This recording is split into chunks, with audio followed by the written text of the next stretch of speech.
विश्व रेडियो दिवसको अवसरमा सम्पूर्ण TWR नेपाल परिवार हामीसँग आबद्ध सम्पूर्णमा हार्दिक शुभकामना व्यक्त गर्दछौँ।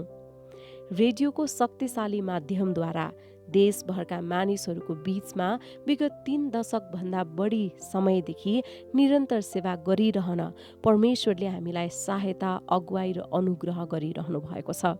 परमेश्वरप्रति उहाँको विश्वासयोग्यताप्रति हामी हृदयदेखि धन्यवाद चढाउँछौँ। यस सेवाकाईलाई निरन्तर प्रार्थना, साथ र सहयोगद्वारा सम्भव तुल्याइदिइरहनुहुने हाम्रा प्रिय श्रोताहरू, प्रार्थनाका साझेदारहरू र सहयोगीहरूप्रति हामी गहिरो कृतज्ञता व्यक्त गर्न चाहन्छौँ। आजको समयमा इन्टरनेटको पहुँच विस्तार हुँदै गइरहेको छ, तर अझै पनि नेपालका धेरै दुर्गम स्थानहरूमा रेडियो नै सबैभन्दा भरपर्दो र प्रभावकारी सञ्चार माध्यम हो।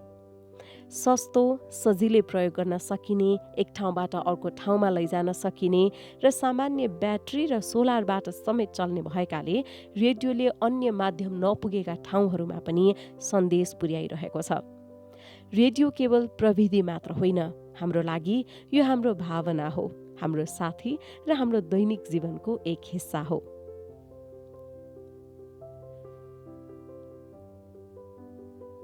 TWR नेपालले नेपाली विभिन्न मातृभाषाहरूमा प्रसारण गरिने कार्यक्रमहरू मार्फत सुसमाचारलाई सरल र बुझ्न सकिने तरिकाले बाँडिरहेको छ।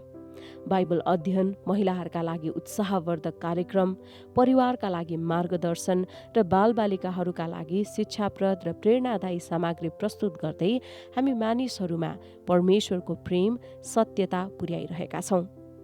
रेडियोका तरङ्गहरू मार्फत हरेक दिन आशा, सान्त्वना र परमेश्वरको प्रेम हजारौं घर घरमा पुगिरहेको छ। धेरै जीवनहरू परिवर्तन भइरहेका छन्, विश्वास सशक्त बन्दैछ र समुदायहरू रूपान्तरित भइरहेका छन्। आज हामी प्रार्थना गर्दछौँ कि परमेश्वरले रेडियोलाई अझै उहाँको ज्योति र सत्य फैलाउने प्रभावकारी साधनको रूपमा प्रयोग गरिरहनु भएको होस्, ताकि नेपालका सबैभन्दा दुर्गम कुनासम्म पनि उहाँको प्रेम र मुक्तिको सन्देश पुगिरहोस्।